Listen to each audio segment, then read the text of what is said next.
Hello, welcome to our channel Education Hub.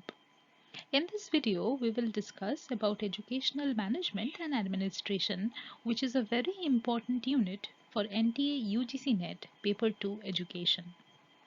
And if you are new here, then let me tell you that on this channel we discuss various topics related to education, especially from the point of view of UGC NET.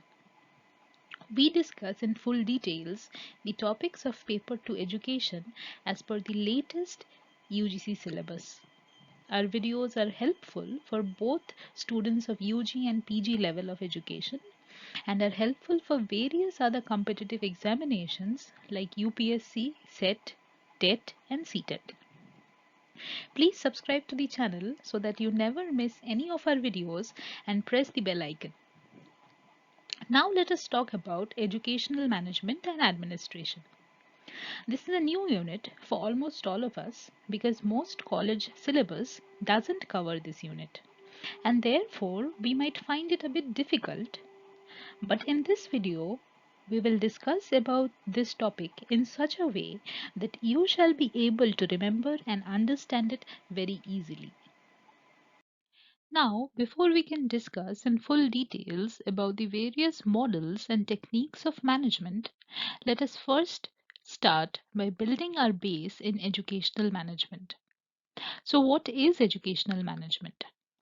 Educational management refers to the administration of the education system in which a group combines human and material resources to supervise, plan, strategize, and implement structures to execute an education system. It is the process of planning, organizing, and directing activities in a school, effectively utilizing human and material resources in order to accomplish the school's objectives. So, whenever an organization combines its human and material resources to accomplish its objectives, that is known as management. And when this is done, particularly in the field of education by schools, colleges, or universities, and other smaller or larger educational institutions or organizations, it is known as educational management. Henry Fayol, who is widely recognized as the father of modern management, was a French engineer in the field of mining. He gave 14 principles of modern day management, which laid the base for the development and practicing of management in almost every organization under every sector. Education as a sectoral group took these 14 principles given by Henry Fayol to achieve the objectives through its organizational management. So, the 14 principles of educational management, as stated by Henry Fayol, are division of work, authority and responsibility, discipline, unity of command, unity of direction, subordination of individual interest, remuneration, centralization, scalar chain, order, equity, stability, initiative, and esprit de corps. Division of work majorly refers to the fact that work must be equally divided among all the people working in an organization.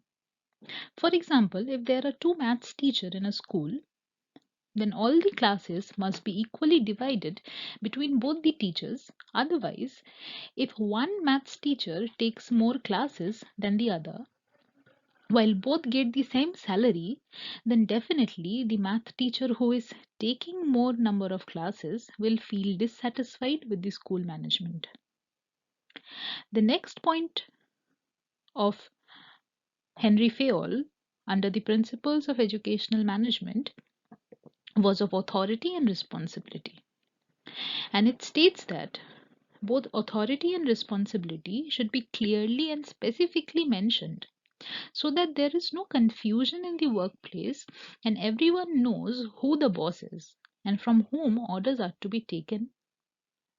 And similarly, responsibilities should be distributed equally and clearly so that the work is done on time and is not a huge burden on one single person but is shared by everyone. Discipline simply means that rules and regulations must be obeyed. For example, in schools, we know that there is a fixed time for the arrival of the teachers and other staffs. Then there may be dress codes, etc. So these are to be respected and followed. The next principle, that is the principle of unity of command, means that orders should not be ambiguous. For example, there are many people in the power position of an organization. In a school, we can have a principal, a headmaster, a chairperson, and even a committee or panel members. So, all these people should give the same command or order, because if there is no unity among them, then the work will not be done properly by the teachers and the other staffs of the school. Similarly, when we talk about the next principle, that is the unity of direction, we mean that everyone's idea or aspirations as the aims and objectives of the organization should be similar, if not same. For example, in a school, the people in power positions of the management should share the same ideas, otherwise, they will pull the school in different directions, causing a lot of chaos where the work will not be done properly. So, there must be a sense of unity of direction so that the organization of the school, in this example, can move forward in one direction without any chaos. The next principle, that is the subordination of individual interest, means that the individual interests of anyone within an organization should be given importance only after the interest of the organization, which simply means that the selfish interests of people should not be given importance and only what is good for the organization must be given focus. The seventh principle of remuneration is very important because remuneration means that the money one gets paid for his or her services. This plays an important role in motivating the workers of a company. Remuneration can both be monetary or non monetary, but it should always be understood that remuneration should be according to the efforts and qualifications of a person.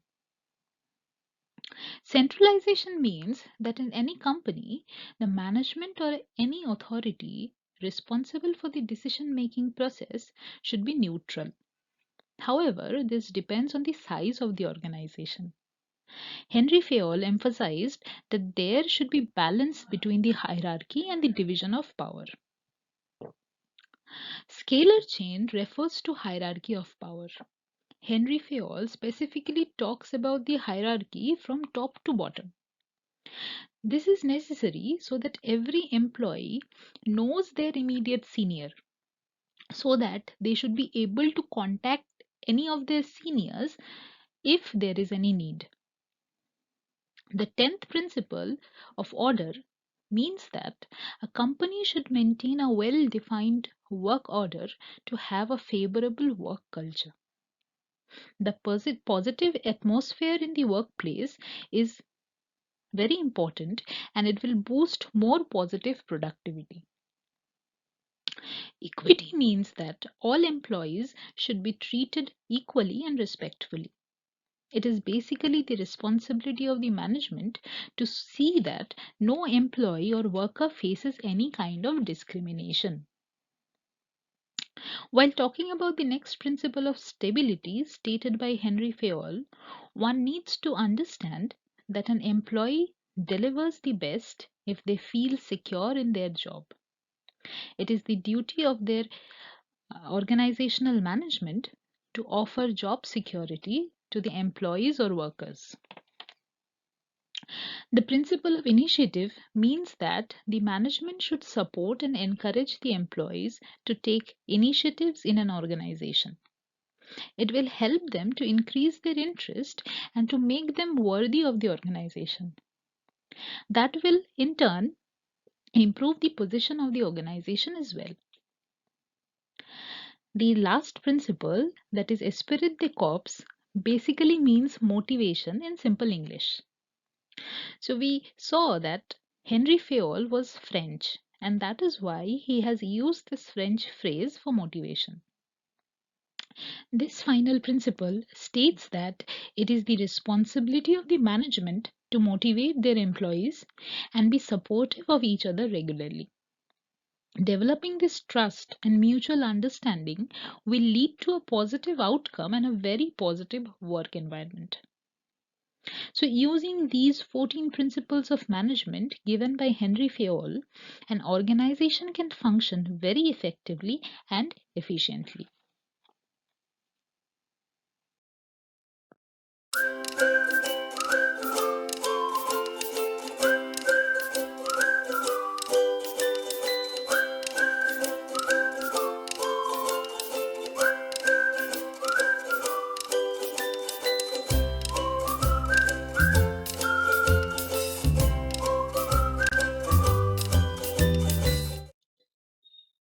Now let us discuss about educational administration, because administration is an entirely different concept for management.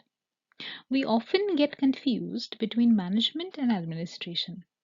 So we must understand about management and administration in full details in order to avoid any confusion. We have already discussed about educational management. Now let us talk about educational administration. So what is educational administration?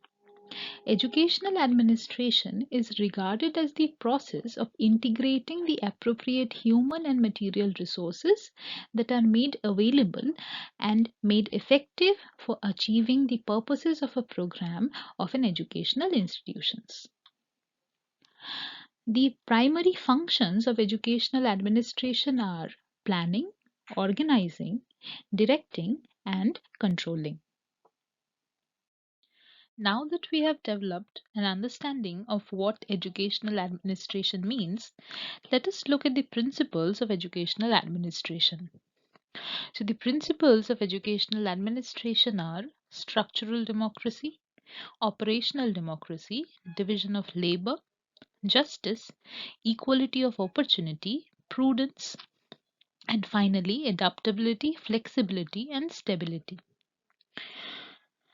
Structural democracy basically refers to the democratic structure that is maintained within the organization at the level of educational administration, which means that all the posts should be given only on the basis of merit and through proper procedures. No official positions shall be maintained through heredity. A principal's son, for example, shouldn't be appointed the next principal of the school only because he is the son of the principal. So, that is what we mean by structural democracy. Operational democracy means that the organization should function democratically. This principle of educational administration gives importance to the practical aspect of democracy as a way of life and as a form of governance. Keeping this in view, it is the task and responsibility of an educational administrator to focus on the day to day happenings in relation to the democratic perspective. Division of labor simply means that the work must be divided among the workers equally without any kind of biasness. Generally speaking, justice refers to provide every individual his due in the society by honoring his individuality. This meaning of justice is the essence of democracy, as justice is one of the basic hallmarks of democratic administration.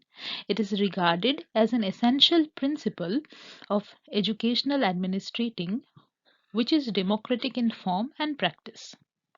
For practicing justice in educational administration, there is the need and essentiality of giving due reward and share to every individual for his efforts and achievements. Talking about equality of opportunity. So, one of the important social objective of education is to equalize opportunity or facility for enabling the backward or underprivileged classes and individuals to use education as a means for improvement of their condition. If a society wants to make use of all the talent available in the society, then it must ensure the availability of equal opportunity for everyone within the society. This will not only help in improving the position of the common people, but it will also carry the society forward on the path of development. Now, talking about prudence, so generally speaking, prudence refers to thinking or planning for the future. So, being contextual in approach, it can be said that futuristic outlook, vision, and forward looking must be incorporated in the field of administration. Like general administration, educational administration has to practice the exercise of foresight skill and vision with respect to matters concerning practical living and utility of the system of administration in the future by the educational administration. The next principle of educational administration, that is adaptability, flexibility, and stability, they are put together as one point because they are very much interrelated. So these three characteristics are dynamic. Adaptability and flexibility are especially dynamic. Stability, however, is called as prudential check on the change which retains in the good and gives a bad in the new. So, hence, careful evaluation of the old as well as the new is an essential feature of stability. Adaptability is concerned with acts of change and flexibility to a great extent to counteract with uniformity, and stability is mainly the counterweight to adaptability.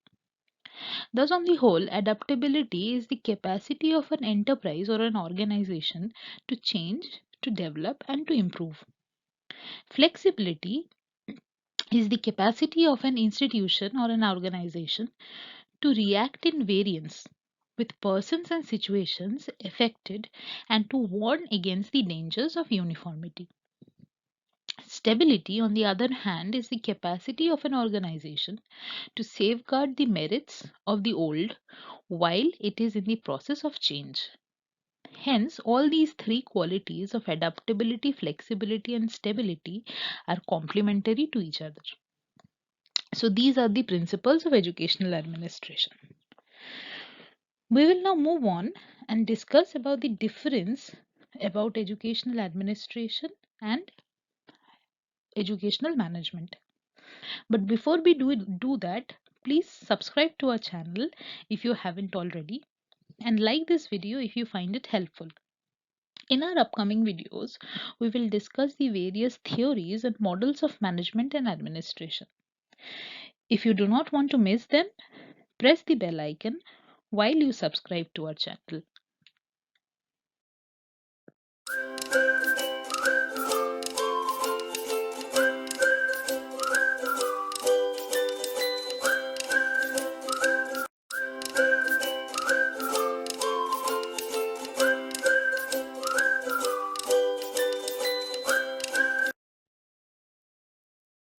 So we now understand what is educational management and what is educational administration.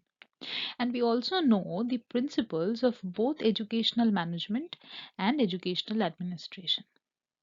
So let us move on and put our individual understanding of educational management and educational administration together to see the differences between them. So, educational administration is primarily concerned with setting regulations and policies, whereas educational management is primarily concerned with implementation and execution of the policies and regulations set by the administration. Secondly, educational administration works at the controlling and at the directing level. And on the other hand, educational management works with the people and resources to accomplish the organizational goals. So, educational administration deals with formulating the rules and regulations and the objectives, whereas educational management is responsible for making sure that these rules and regulations and objectives are followed and fulfilled. We can therefore say that educational management works as a subset of educational administration. I hope you have understood the basic concepts of educational management and administration. Stay tuned for more videos. In our upcoming videos, we will cover the entire unit of educational management and educational administration. You can give us your suggestions in the comment section, or you can directly email us at the Gmail ID I have put down in the description box.